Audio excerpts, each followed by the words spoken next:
on what you hear. There will be time for you to read the instructions and questions, and you will have a chance to check your work. All the recordings will be played once only. The test is in 4 sections. At the end of the test, you will be given 10 minutes to transfer your answers to an answer sheet. Now turn to Section 1. Section 1. You will hear 2 colleagues, Marcus and Ella, discussing a work project.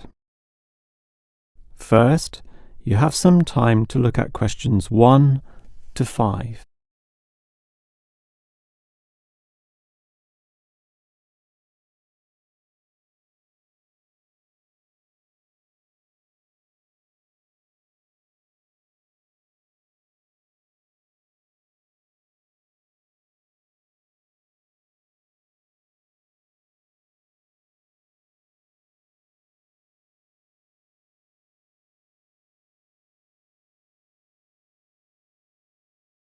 You will see that there is an example that has been done for you.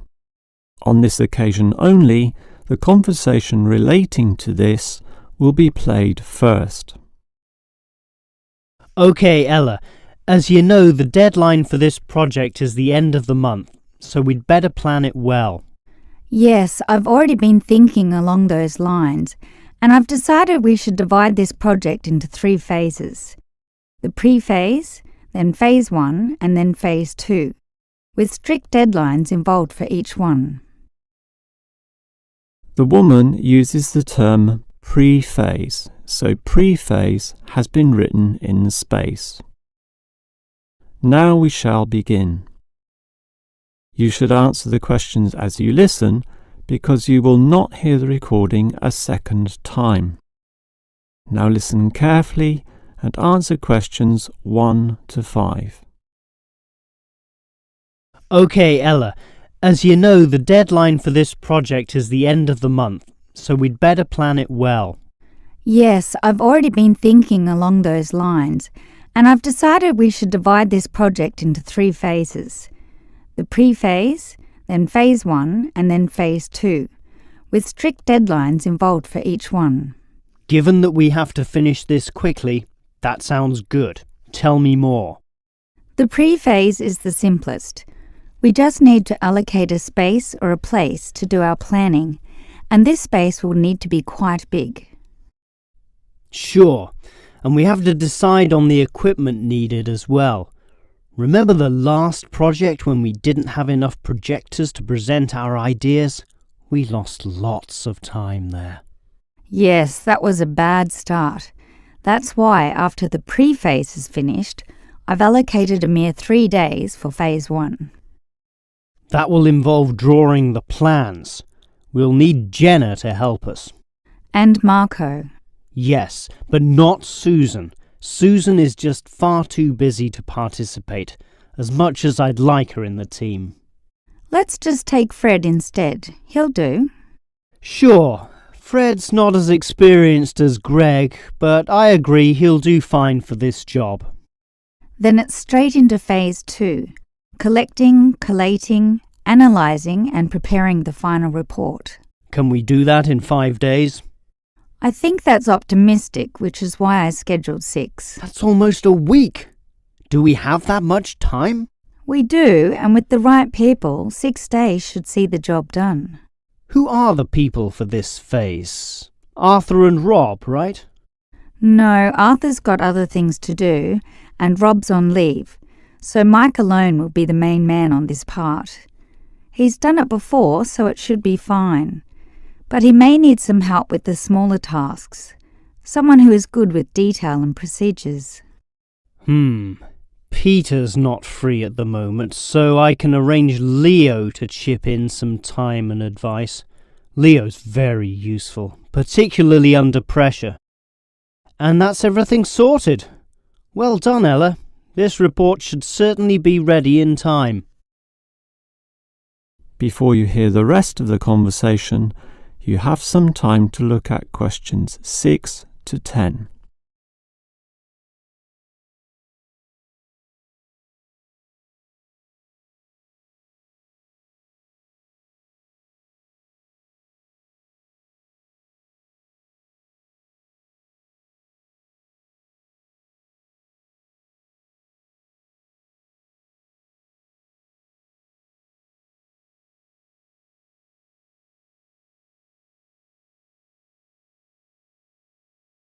Now listen and answer questions 6 to 10. OK, Ella, you've done a good job with the basic time frame of this project, but what about specifics? What sort of specifics? Well, things like information gathering. Are we going to use questionnaires like we did last time?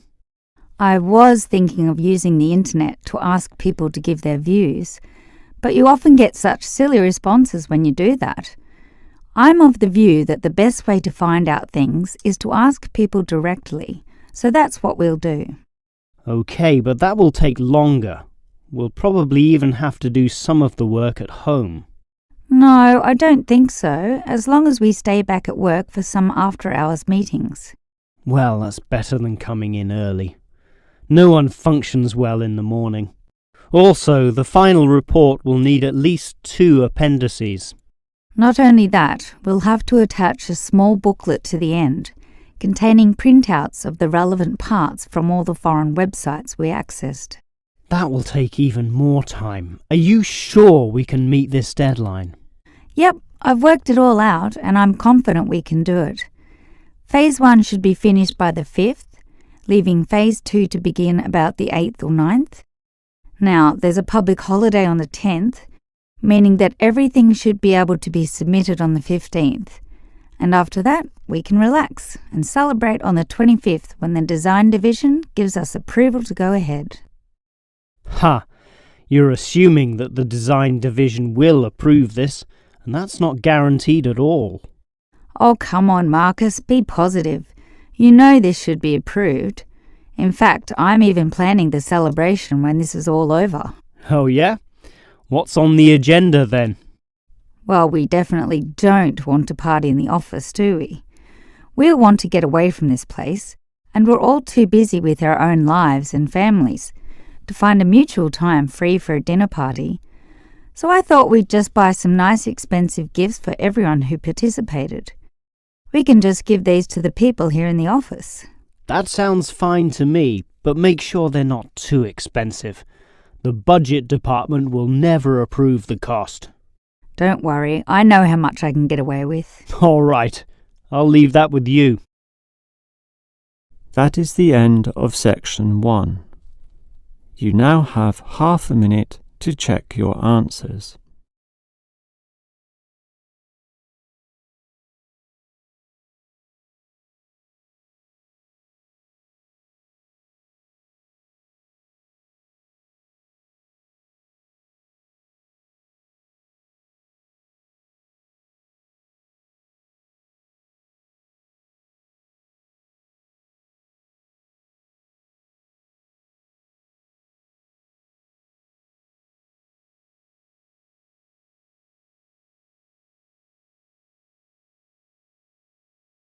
Now turn to section 2.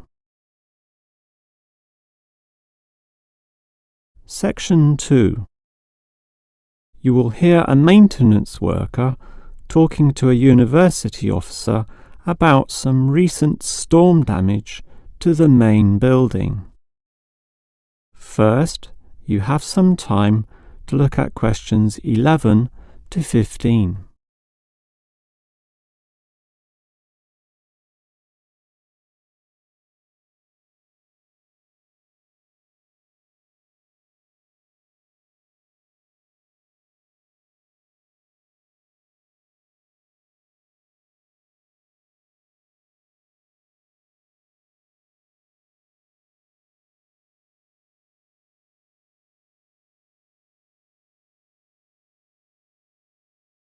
Now listen carefully and answer questions 11 to 15. Hello there. I was asked to tell you about the extent of the damage to the main building caused by the recent storm. Oh, that's right. I take it that most of the damage is just to the main building? It is indeed, since the building is so old. However, luckily the damage is minor, and all of it can be fixed in one day, given that we have 5 people in our team. What will you be doing first? I understand you start at 8 in the morning. That's right.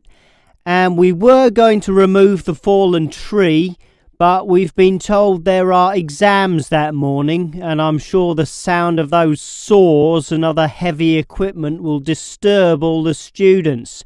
So instead we'll fix that leaky roof.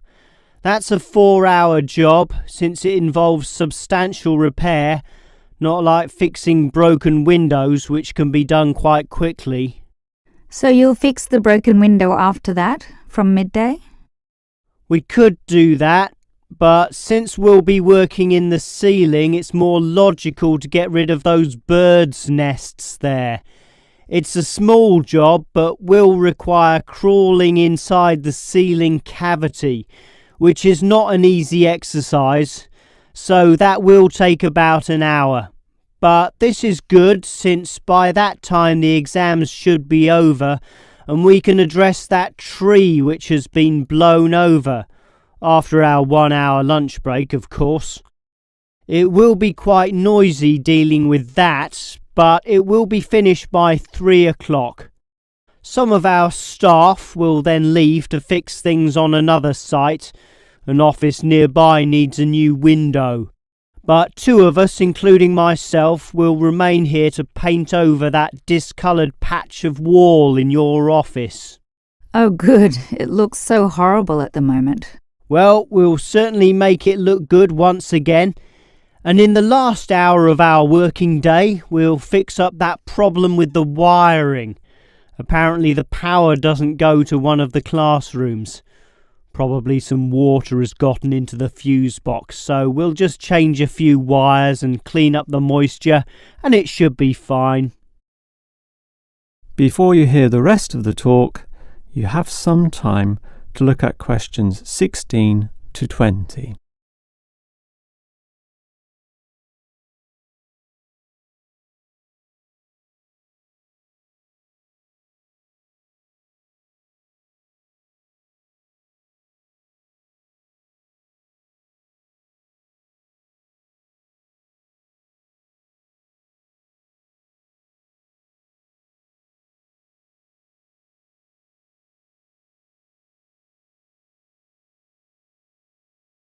Now listen and answer questions 16 to 20.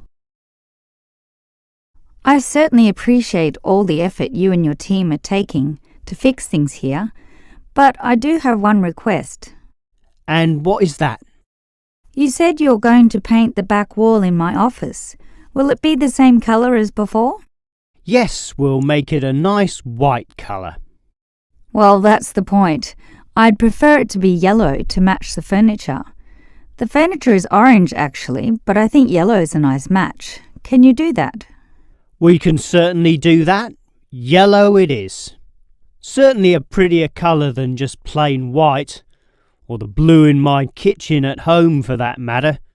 And we can leave the paint can with you in case you need to do some touch-ups or if the stain reappears.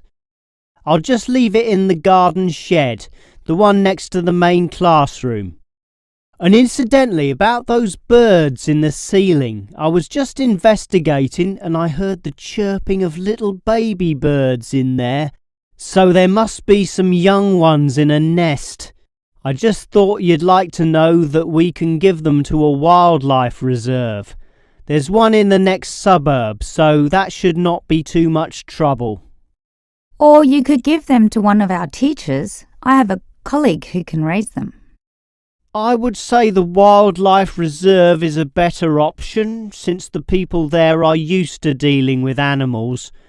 And as for that fallen tree, we'll cut it up into small pieces, and that can be firewood in my house, so that won't be wasted either, although the smoke will cause some pollution. But I have a special license for my fireplace, so no one can object to that. I've noticed also that the university has a garden bin for the smaller items, leaves and sticks and bark and so on. So we can dispose of material in that also.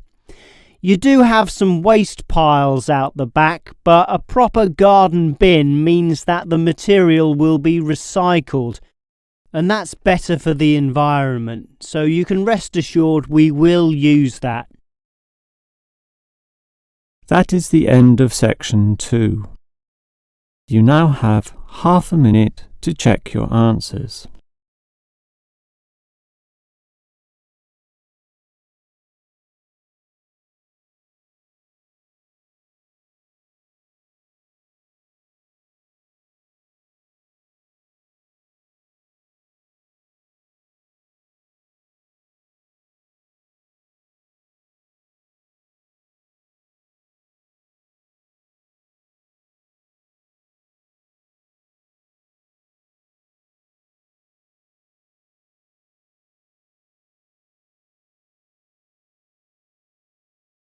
Now turn to section 3. Section 3. You will hear 3 students, Steve, David and Susan, discussing the different courses they attend. First, you have some time to look at questions 21 to 26.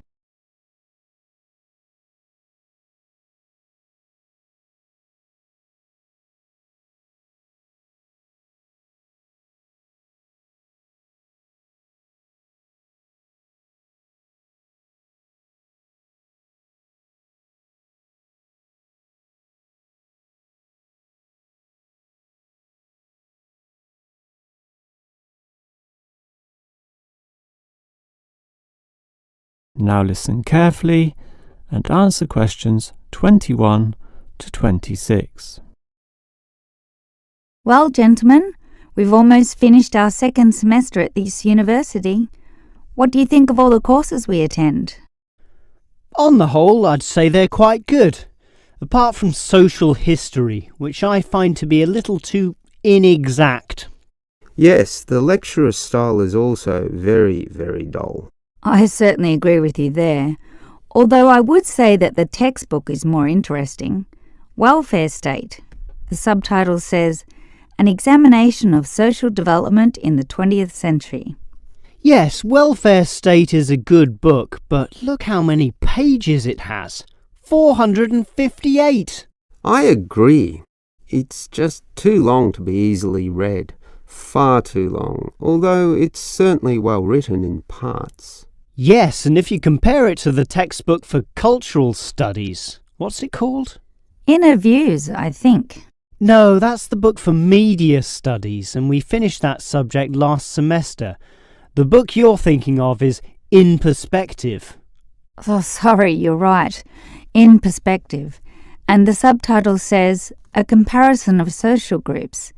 Somewhat interesting, wouldn't you say? Well, mildly so, as is the subject, dealing as it does with such a wide variety of issues. But the book itself certainly oversimplifies a very complex subject. I agree. I also got annoyed at its constant oversimplification. Life is more complicated than what it suggests. Yes, but what you call oversimplifying may well be considered clarifying. Look at this other textbook, Government in Action. Some may say that it also oversimplifies, but it must do so in order to present a coherent picture of an equally complex subject. Government in Action. Which subject? It's the textbook for political theory. Oh, I hate politics. That's why I don't like the active leadership subject either. And most of the stuff in that political theory textbook is based on the American system. You see, it's written by Americans, so it's not even relevant to us here. I'd agree with you there. It's not relevant to us at all, since our government uses the Westminster system. Yes, I suppose that is a problem. Before you hear the rest of the conversation, you have some time to look at questions 27 to 30.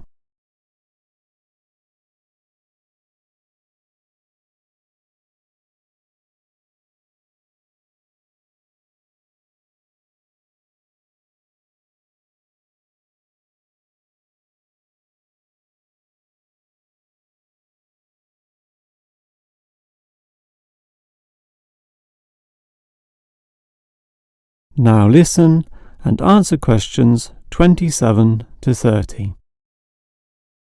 Well, it seems we all have certain criticisms about the textbooks we're using, but at the same time we all like some elements, at least, of the subjects we're studying. What's your favourite subject, David?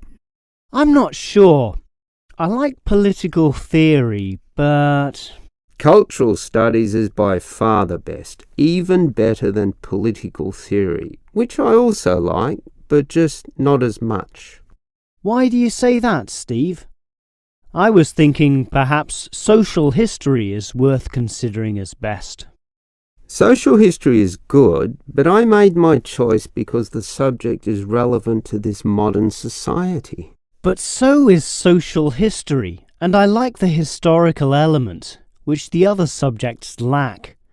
Even political theory examines history only briefly and in a very narrow way.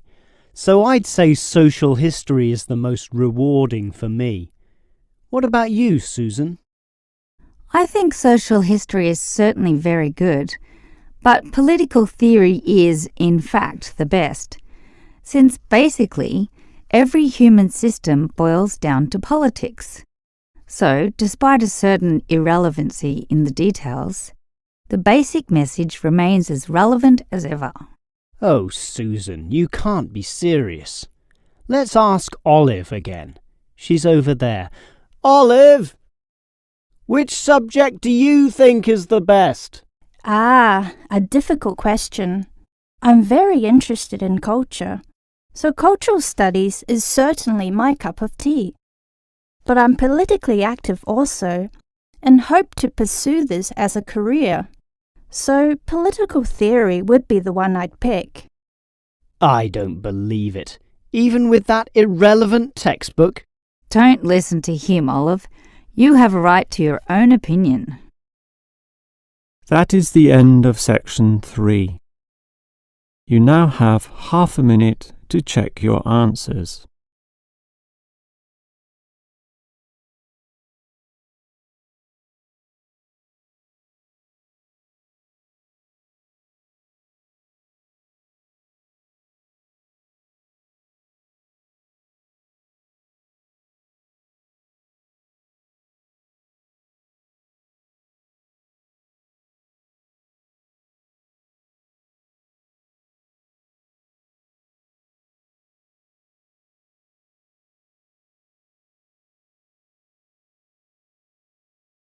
Now turn to section 4. Section 4. You will hear a lecturer talking about the movement of population towards cities. First, you have some time to look at questions 31 and 32.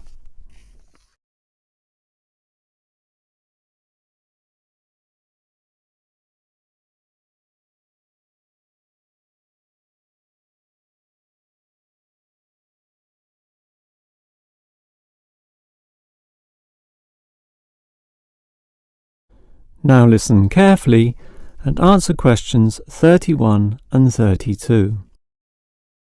If you consider the farms of old, the type your father or grandfather grew up on, they were small and labour-intensive, requiring lots of workers. In addition, they often had a diversity of products, be that animal or vegetable, say cows and sheep, or oranges and lemons, with some peaches and a few chickens on the side for the production of eggs. The many workers involved raised their families who needed products and support services, such as medical clinics and schools. So the small country towns had mercantile activity, storefronts and community participation with all ages present and a distinct town culture. And how it has changed.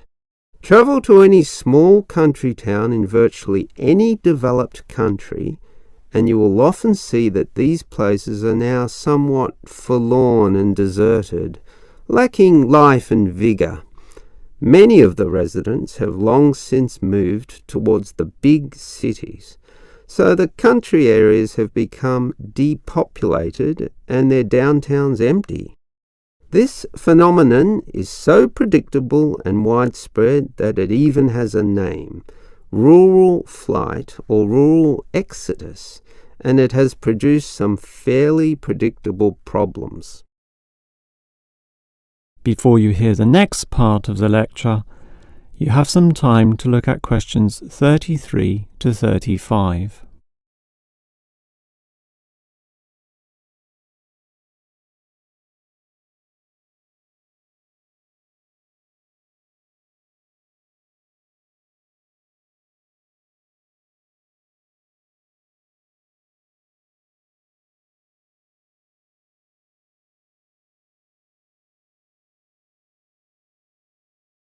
Now listen and answer questions 33 to 35. As for the causes of rural exodus, the most obvious is the industrialization of agriculture. This comes in two aspects, one of them being monocultural farming practices. What this means is that it is now more efficient to have one product and focus on its needs almost exclusively. So, for example, animal husbandry will usually involve a single type of animal, say pigs, but with huge factory farming techniques, or, in other words, the second aspect, economies of scale. This means instead of 200 pigs, there'll be 2,000, tightly fitted into small pens or cages with high-density waste disposal and automatic feeding systems. Yet, despite this huge size, it can all be controlled by just a dozen farm workers pushing the right button. You might not like it, but in a competitive market, the cheaper the overheads, the better, and one can't argue with market economics. It's simply the way of the modern world, and it has changed the face of rural districts, mostly for the worst. Before you hear the rest of the lecture, you have some time to look at questions 36 to 40.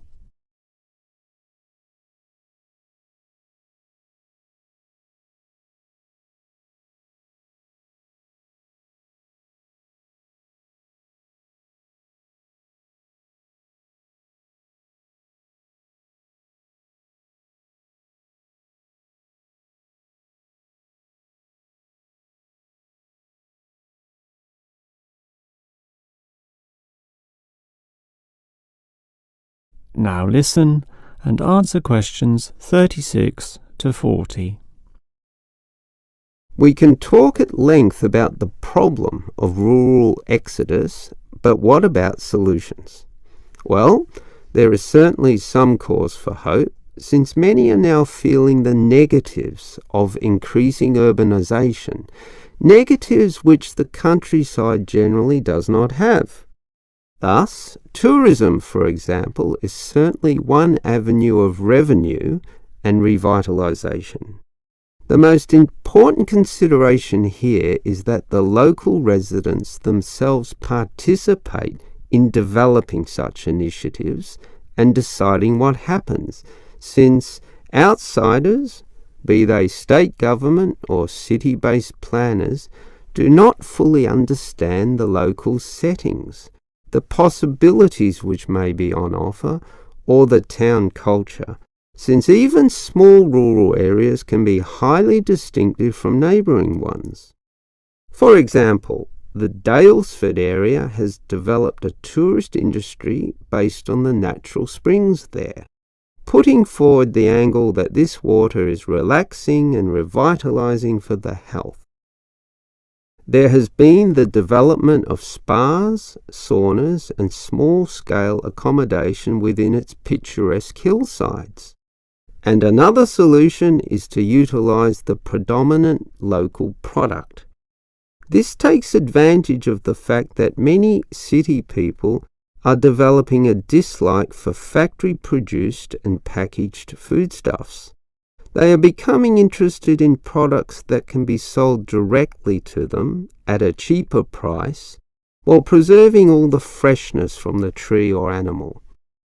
It is important here that the country area is not only characterized by a specific product, but markets this idea well.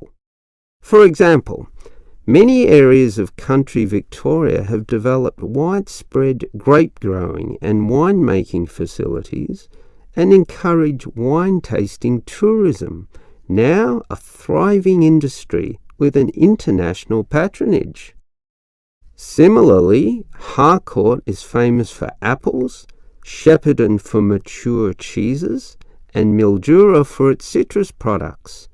Such strategies, done well, give hope that rural areas can revitalise somewhat and once again be lively and interesting places to live in. That is the end of section 4. You now have half a minute to check your answers.